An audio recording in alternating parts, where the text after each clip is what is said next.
Hey, what's up guys? This is Poker Express, and we are back with another episode of Poker Hands. Before getting into it, I would like to ask you guys to hit the like button and subscribe if you enjoy our videos. Let's jump straight into the action. This is a pretty brutal card. It really is. John Howard has to go for value again.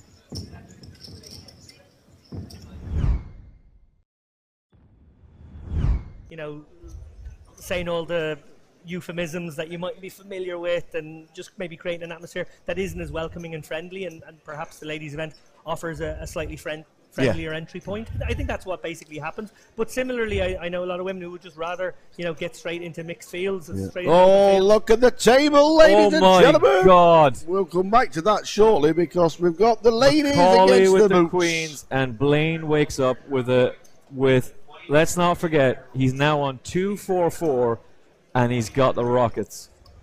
Yeah, remember, Dermot was very short on the bubble here. I think he only had about 7 or 8 bigs. Yeah, that's what he had. So this has been quite the spin up. Obviously, he got the double up through me, as he deserved with the 9s against my ace-3. That got him up to 180k. Another couple of nice pots to win against Dan Stacey. And now he is in an amazing spot. I cannot see McCauley doing anything other than putting in the 4-bet here. And then we know... Although, do you know what? It's an interesting situation because Dermot has... Well, he's got 240k. Like, McCauley has him covered. There is a realm, it's within the realm of possibilities here that McCauley might find a flat here. I think it is much more likely, though, that he will commit. We're going to have to see. Has he flat called? He's never folded. He's flat called. He just called, wow. Yeah. No, so when you flat call in that spot, like I'm fist bumping you, mate. You potentially avoid disaster. You know, some boards, maybe with a king high on it in particular, might save you. But also, you're keeping in all the bluffs. There will be light raises in Dermot's range. You want to keep those hands in. Those hands may well barrel. Now, we do have a board where McCauley will be very happy with his holding. I was just going to say, I think this is a board that's trouble. That's trouble for McCauley. Yeah, Dermot's going to fire out about 30k on this board texture most of the time. McCauley's got no reason to raise. He's going to just flat. And we're going to have to see what happens on the turn. Again, an ace or a king could save McCauley, but another small card that isn't a 9 or a 4. There I am even stretching for the possibility of 6-7s in terms of... I don't think that's really relevant, actually, in a 3-bet pot. Is this a possibility where McCauley is flat calling with what he thinks is the best hand and he thinks he's trapping Blaine? It's a bit of both, to be honest. He kind of realizes that, well, he's doomed against aces or kings here anyway. Possibly by the river, he could make a hero fold. He can't make a hero fold on the turn, I don't think. Dermot will usually go fairly big on this one. Maybe he'll go 60 or 70k, set up maybe 100k river. Well, looks like he's got exactly about right. 61. So yeah, he's basically going... Does he, like, how do you flat call here? Why do you not just go either shove or re-raise and try and figure out your position? Because you're basically trying to keep in all the bluffs. So from McCauley's point of view, if he's made the decision in his head, I think Dermot's loose enough to fire all 3 streets here with his air, then I may as well just be a station and, you know, pick off those bluffs. Similarly, if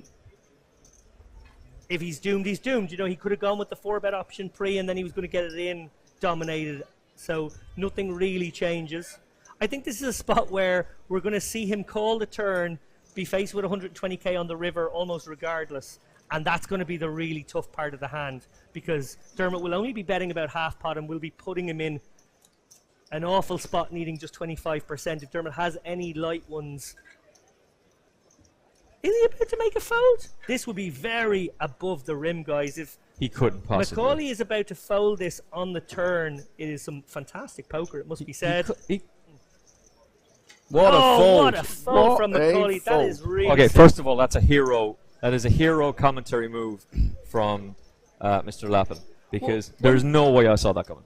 Well, to be honest, I didn't see the turn fold coming either. I thought the turn call was coming and I thought it was going to be a really interesting river spot, to be honest. I've posted and they're going up to collect their winnings. Yeah.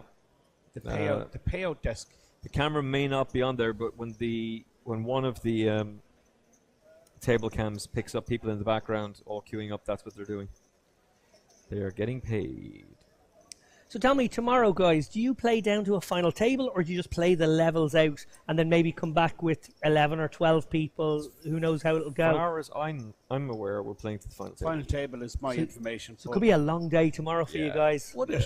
I think it might. Yeah. Well, we had a long day in 2015, to be fair. 2,000 runners. Yeah, and I think you're talking maybe 12 levels tomorrow, which could bring you to 2 a.m. Yeah, and Bex is listening in New York, and she remembers the 3 a.m., 3:30 a.m. final table, which the bar was apparently closed for some stupid reason, so they ended up serving us in a private bar. And then the final table was the year Niall Smith won, beating Surinder Sunar, and that went on until 5 a.m. Yeah, so if you do a really long day 3, I guess, and get it to the final table, it probably won't go super late that day. But if you just broke it with after 10 levels, when maybe there's 12 or 14 left, then you're looking at a really long last day as well. This is the thing, like tomorrow is scheduled for 12. Will you look at this turn card, guys? Oh my God, goodness. the Queen. So Dermot Blaine has hit Gin here on the turn. It's going to be very hard for Fitzpatrick to get away here. He's got top pair. He's also got a gut shot. He's probably just going to go into station mode here. Dermot Blaine is probably going to squeeze another at least 50k off him on the river. 4 of hearts hits the river. Fitzpatrick checks with top pair. So Fitzpatrick, looking to play pot control here with this flop check, has basically allowed disaster to happen. Dermot Blaine now with the bona fide nuts. And he's just choosing what size. What is his size bet here, 15? Well, there you have it. It's 45. Half the pot. I say quick. Oh, what? 55. Wow, he gets away. Instant fold. Instant fold. It was instant. That's wow. That is seriously impressive. So he's under-repped his hand by checking back flop, and then he's not actually stationed it off on the river, and he was right. Yeah. You've worked so hard to get to this position. You've worked so hard to get so close, and you decide to make that move against Dan. Yeah, I'm surprised. I really am, Emmett.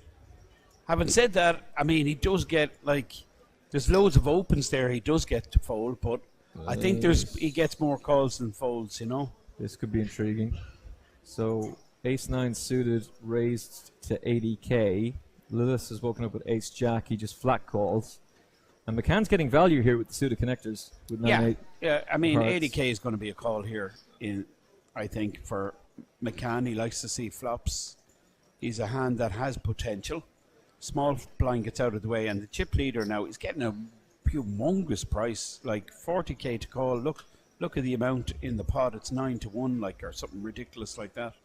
So I think if he calculates the odds, he'll make the call. I like this because I do too, actually. It's an important part of tournament play to do the mathematics. And it's about his chip stack, and it's about the value of because obviously it can seem very, very loose, but it's about the value.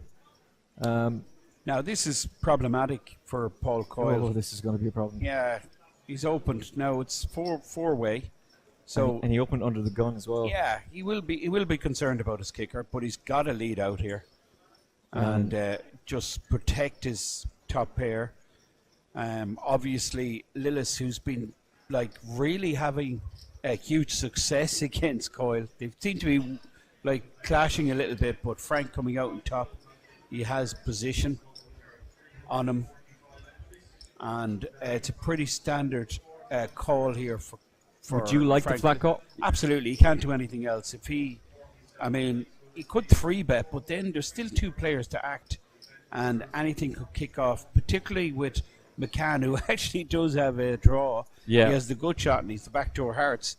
And now he's thinking, hold on a sec, I'm getting serious price here. He's going to call. Yeah, this is really interesting. The King 4 is obviously finished with the that's hand. gone. But this has suddenly become a very, very interesting and very big pot. Well, there's 770k in the pot.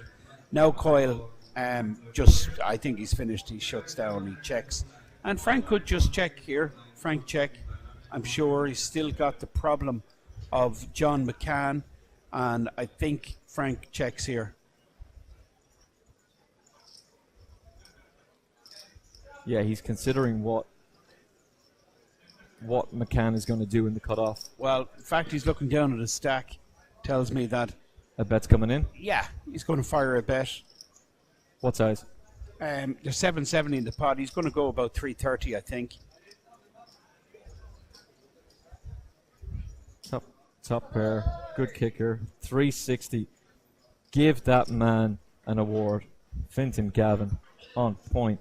Yeah, John kind of got sucked in there, didn't he? Yeah. The pseudo connectors. That's the problem with the pseudo connectors. You don't want to be like putting in too much money. You know, pre-flop. What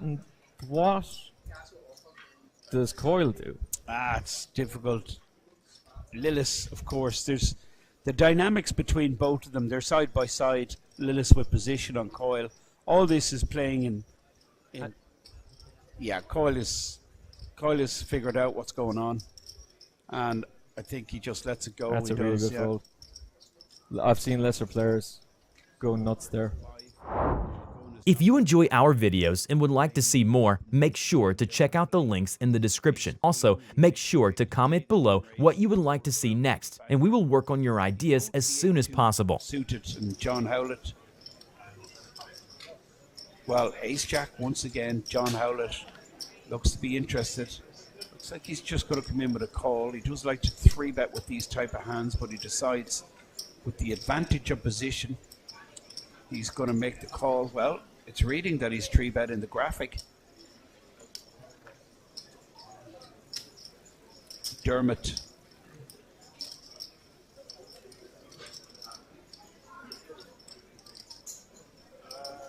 Opened with ace-queen. 3-bet from John Howlett, and Dermot makes the call. He's out of position now.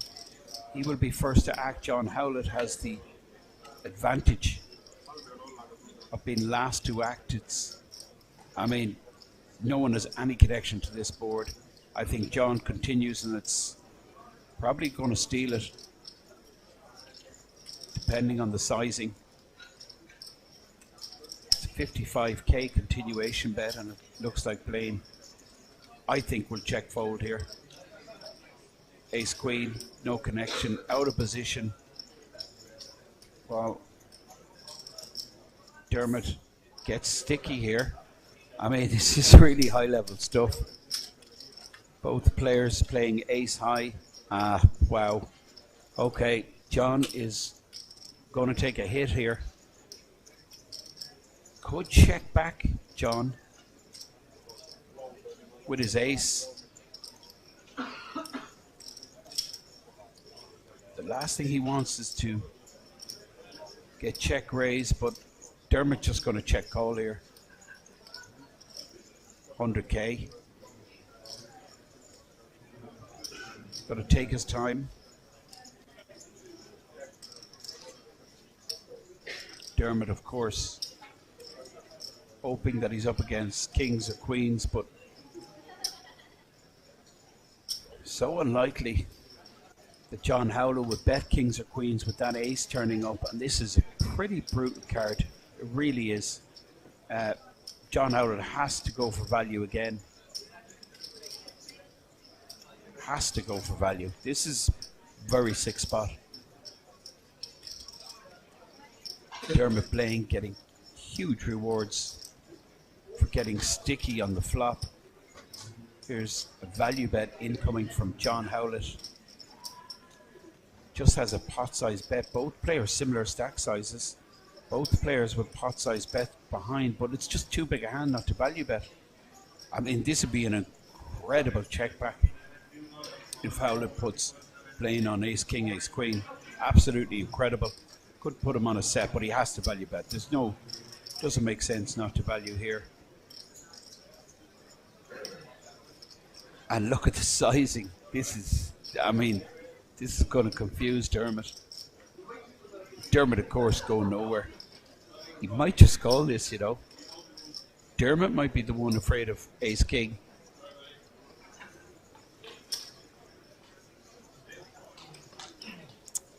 This is a real test for John Howlett now. This is a proper test. I mean, well, you're going to get your answer here. 465 to call with 490 left back. Yeah. How do you fold? There's only two cards ahead of you that are the better kicker, unless he's got a boat.